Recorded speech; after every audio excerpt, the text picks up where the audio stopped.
Video देखने से पहले सब्सक्राइब करें चैनल को और प्रेस करें बेल आइकन ताकि हर अपलोड होने वाली वीडियो को आप देखें सबसे पहले। धर्मराज के तिल तिल का लेखा, एक एक पाई का हिसाब आपने चुकाना पड़ता है। और इस जैसे भी अभी आपको बताया कि पहले इस अज्ञानता में आपने कितनी गलती कर दी और कितने अपराध बन गए। कसाई तक का भी उदाहरण दे रखा है कि सदना नाम का कसाई था और वो भी अपने जॉब को छोड़ना नहीं चाहता था। कदे भूखा मर जाऊं मैं और क्या करूँगा। भगवान संतों का ज्ञान सुना पर संत से मिला सदना और प्रभावित हुआ, सारी बातों को स्वीकार किया, लेकिन रोजी रोटी फिर अड़ गई आगे। संत परमात्मा स्वयं आते हैं साधु रूप बना के अपनी प्यारी आत्माओं को सतमार्ग बताते हैं। कबीर परमेश्वर आते हैं, साधु रूप में बैठे थे तो सदना कसाई ने सत्संग सुना। परमेश्वर जो संत रूप में आए हुए थे कबीर जी, बड़ा प्रभावित हुआ, अपने कर्मों की तरफ झांका और कहा भगवान मैंने तो नाश कर दिया, क्या मेरा भी उद्धार हो सके गुरुदेव, हे महात्मा जी। तब संत ने कहा, संत रूप में परमात्मा विराजमान थे, कहने लगे भाई आगे पाप करो ना और पिछले माफ हो जाएंगे इस भक्ति साधन से, मैं बताऊंगा ऐसे। वो कहने लगा जी, परमात्मा ने पूछा तू कौन है भाई, कि मैं कसाई हूँ जी, मैं कसाई हूँ, कसाई सदना कसाई, सदना नाम मेरा सदना नाम है, क्या मेरा मुझ पापी का भी उद्धार हो सकता है। परमात्मा ने कहा भाई होगा, कति हो जाएगा, पर बेटा आज्ञा ना करिए। कहने लगा जी को कर बात बनेगी और तो कोई साधन नहीं रोजी रोटी का। परमात्मा संत जी ने कहा, परमात्मा संत रूप में बैठे थे, बेटा पेट में भगवान ने पाला तू, जब कौन रोटी लेकर जाया करता तेरी, कौन पहुंचाता था। और माँ के गर्भ से बाहर आते ही माँ के सतन में दूध दे दिया, उससे पहले दूध नहीं था, तो क्या अब वो तेरी संभाल नहीं करेगा। लेकिन ये तो एक हमने औपचारिकता सी बातें लगती हैं क्योंकि हम दूसरे रंग में रंगे हुए। कहने लगा जी मेरा तो काम ना चले, बालक भूखे मर जाएंगे, मेरा तो और कोई काम नहीं, मैं तो नौकर हूँ एक कसाई का और मन्नत यू काम करना पड़ेगा। तो परमात्मा ने सोची भाई ये तो सारे बांध रखे काल ने। कहा, परमात्मा ने कहा बेटा इसने छोड़ दे तू। तो सदना कसाई कहने लगा महाराज कुकर छोड़ो भूखे मर जाएंगे, बालक कर नाम लेना चाहे उठे नहीं, मेरा उद्धार कर दो गुरुदेव, उद्धार कर दो, मैं तो कति नरक में गया। परमात्मा बोले भाई नो दोनों बात क्यों करोगी मेरे। फिर परमेश्वर ने सोचा चल भाई चाकस होती है इसकी तो बहुत जबरदस्त इच्छा भगवान में। तो मालिक ने कहा ठीक है बेटा तू न्यों करिए, एक अपना लिमिट बना ले कि इससे ज़्यादा नहीं बकरे काटेगा, जितनी तू ज़्यादा से ज़्यादा बना ले पर रही है वचन पे। अब सदना बोला जी ठीक है।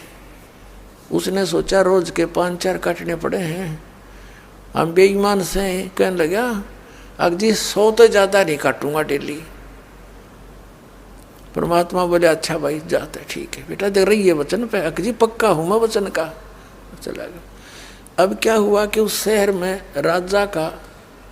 राजा की लड़की का ब्याह हो गया, बारात आ गई और उसमें बकरे दारू चल रहे। मुसलमान बादशाह था, मतलब मांस तो आम खाते हैं, दारू शराब तो नहीं होगी खैर।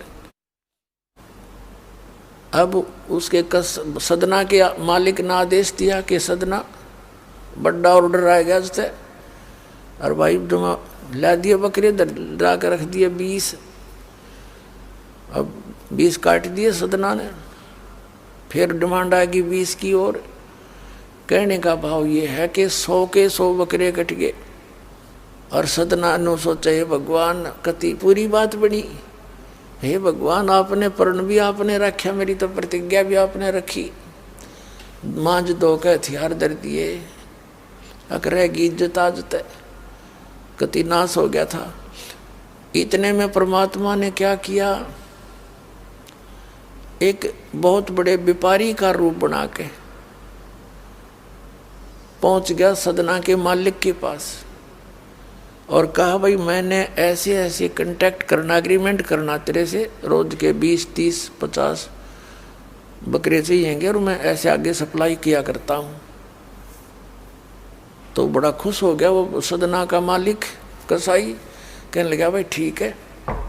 और वो बोला जी बाकी एग्रीमेंट कराएंगे सवेरे ही, तो मैं थक रहा हूँ, भूख लग रही है कि मैं खाना खिलाओ और बढ़िया बढ़िया स्वस्थ बकरे का मांस बनवाना। अब कसाई ने आदर किया नौकर के, सदना इधर आ। अब वो सदन कसाई आ गया, खां जी कि एक बकरा काट फटाफट।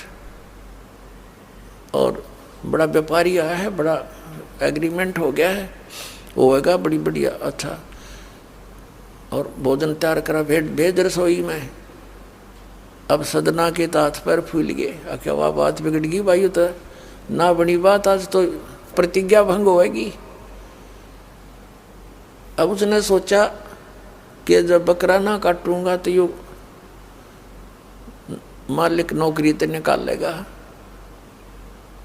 और जब बकरा काट दिया तो वचन भंग हो गया, मेरी तो बात बिगड़ गई दोनों तरफ से। तो उसने सोचा एक आदमी का भोजन बनेगा, तो उसने क्या सोचा कि बकरे के नड़े नड़े काट दूं अंडकोश, अब मेरा पर्ण भी रह जाएगा और भोजन भी बन जाएगा एक आदमी का। हथियार उठाया और बकरे के वो नड़े काटने चाहे, बकरा बुलवा दिया परमात्मा ने बोला सदना और देख भाई मर्यादा ना तोड़े, ना जाने कितनी बार तो तू बकरा बन दिया और मैं बना कसाई, और देखियो मैंने तेरे गल काटे हैं, तेरे को ऐसे नहीं काटा जैसे तू काटने जा रहा है। अब सारी रात तड़प कर मरूंगा मैं, तन्ने भी फिर मैं ऐसे ही काटूंगा तेरे को, ये देख लेना। अब बकरा किस सदना किसके बकरे काटे था, हाथ मत कर छूट गई, कप खड़ा खड़ा बकरा बोले ना कटर बैठ गया रोए। मालिक ने बाट देखी, रसोई में आवाज लगाई, रसोई से संदेशा गया जी अभी तक आया नहीं, मटेरियल पदार्थ नहीं आया, बनाऊं क्यों कर। खुद मालिक गया, सदना से कहा कि सदना क्या करे, तूने काटा नहीं बकरा। मैं नहीं काटूं मालिक, मैं नहीं काटूं। उसने सोचा तो दुश्मन है, ये प्रसन्न नहीं है मेरे इस एग्रीमेंट से, ये काहे का नौकर है। अब बोला तू नहीं काटे ना, ला मैं काटूं। उठा गुस्से में सदना के दोनों हाथ काट दिए उस कसाई मालिक ने, अरे एक मारी लात करते पैर काट दिया। अब जैसा भी ट्रीटमेंट वगैरह करा करो का, महीने 2 महीने रो पीट कर उन्हें सोची क्या करूं भाई। उसने सोचा चल पड़ी यहाँ से। उस संत ने कहा था मैं वहाँ जगन्नाथ के मंदिर में रहता हूँ, वहाँ आ जाना। उस जगन्नाथ के मंदिर की तरफ चल पड़ा कि भाई परमात्मा ने जब इतना चमत्कार दिखाया है, बकरा बोलिया, इसे बुंडे काम ना मैं तो कदे भी ना करूँ, मरवा से जीवा से भूखे मरे। आदमी की कही तो ना जच्चे, पर वह तो सच्ची होगी, सामने तो जुल्म हो गया। यूँ तो बहुत बुरा जो है ना एक रूटीन है, यूँ नहीं करें भाई कति भी। संत साची के थे वो उस दिन जच्ची उसके, उस गुरुदेव के पास समाधान के लिए चल पड़ा। देख कहाँ तक बिजली गिरती है इस बुंडे कर्मों से, कैसे फिर जो मालिक परम संत की शरण में आ जा रक्षा कैसे होती है। अब वो चला जा रहा था, पहले सरपंच नहीं होते थे, नंबरदार होली सोली होता था गांव का, और 5-4 गांवों में से एक गांव वाले व्यक्ति नंबरदार को विशेष और पावर दे देता था राजा, जिस वो दंडित भी कर सकता था अन्य किसी उनको। एक नंबरदार के घर पे रास्ते में जा रहा था, नंबरदार के घर पे रुक गया और कहा जी मैं रात न रुकूंगा, मैंने आगे यात्रा पे जाना है, जगन्नाथ में जा रहा हूँ। तो पहले धार्मिक वैसे तो आम व्यक्ति की बहुत इज्जत करता थे अतिथि की। नंबरदार ने सदना को रोक लिया, रुक जा भाई, भाई रोटी खाइए। अलग से व्यवस्था कर दी, खाना खुना खा ठाठ तरह। अब क्या हुआ कि उस नंबरदार की पत्नी जो थी वो बैड कैरेक्टर थी, उसने सदना के साथ दुर्व्यवहार करने की चेष्टा की। वह रोने लग गया, माई मत महा दुखी व्यक्ति हो, रात काटनी है, काटन दे तो काट लेने दे, ना मैं भी चला जाऊंगा। तो उसने फिर शोर मचा दिया, अपनी बेइज्जती समझ के लोग इकट्ठे हो गए, अक्यों मेरी इज्जत का गाक बने था, पकड़ लिया और वहीं उस शहर के अंदर, साथ में ही शहर था, वहाँ ले गए। राजा था, वहाँ का नवाब था, उसके सामने उसको पेश किया गया, उसको सजा सुना दी कि इसको मीनार में चिन दो, भुगत कर मरे। इसको कितना नंबरदार ने इसको इज्जत से रखा और इसने धोखा किया, उसी के साथ पत्नी के साथ दुर्व्यवहार करने की चेष्टा की। और उसकी पत्नी ने गवाही दे दी, जी मेरे ऐसे ऐसे सतन पकड़ दिए इसने। अब मीनार के अंदर खड़ा करके मीनार चढ़वा दिया, बंद कर दिया। अकाक मर जाएगा, चिल्ला चिल्ला के रो पीट के। तब सदना ने अर्ज करी है, गुरुदेव मैं तो पापी आत्मा था, मुझे तो चाहे इससे बदतर मौत मार दो, लेकिन मुझे ये भगत कहे थे कि मंदिर में जावे ढेड और इसे इसके गुरु होंगे, और ऐसा करता था ऐसा करता था। दाता आपके नाम पर बट्टा लग गया, तो मैं तो नीच था, तो इससे भी बुरी मौत मार देते। दाता इस भक्ति की इज्जत रखियो मेरे मालिक। इतना ही कहा था, वो सारा मीनार फट गया और ईंटें उन सरपंच के सर में लगी, उसकी पत्नी के दोनों सतन कट के वहीं गिर गए, खून चल पड़ा। और जिन्होंने ये संदेश सुनाया था, अन्याय का फैसला सुनाया था, उनके सिर में ईंट लगी जा जाके। और देखा इतना आवाज़ हुई, आसपास सब भागे आए, देखने आए, और सदना के दोनों हाथ पूरे हो गए, कटे हुए नहीं रहे। बोलो सतगुरुदेव।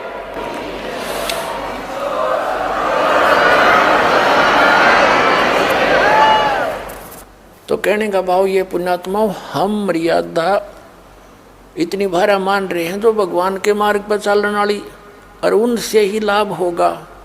भाई जो गुरु बचन पे डट गे, कट गे फंद 84 के, कट गे फंद 84 के, कट गे फंद 84 के। भाई जो गुरु बचन पे डट गे, कट गे फंद 84 के। वस्तु मिली ठोड़ की ठोड़, मिटगी मन पापी की दौड़। वस्तु मिली ठोड़ की ठोड़, मिटगी मन पापी की दौड़। भरम मिटे मथुरा काशी के, भरम मिटे मथुरा काशी के। भाई जो गुरु बचन पर डट गे, कट गे फंद 84 के। अब पुण्यात्माओं, सदना जैसे कसाई का उद्धार कर दिया उस परम पिता ने, तो आप का तो कहना है कि है जिस मार्ग पर लग जाओ, तो वही मार्ग, वही परमात्मा और वही ज्ञान, वो समाधान आज इस दास को दे रखा उस दाता ने। इसका लाभ उठाओ, औरों को भी समझाओ, सच से परिचित हो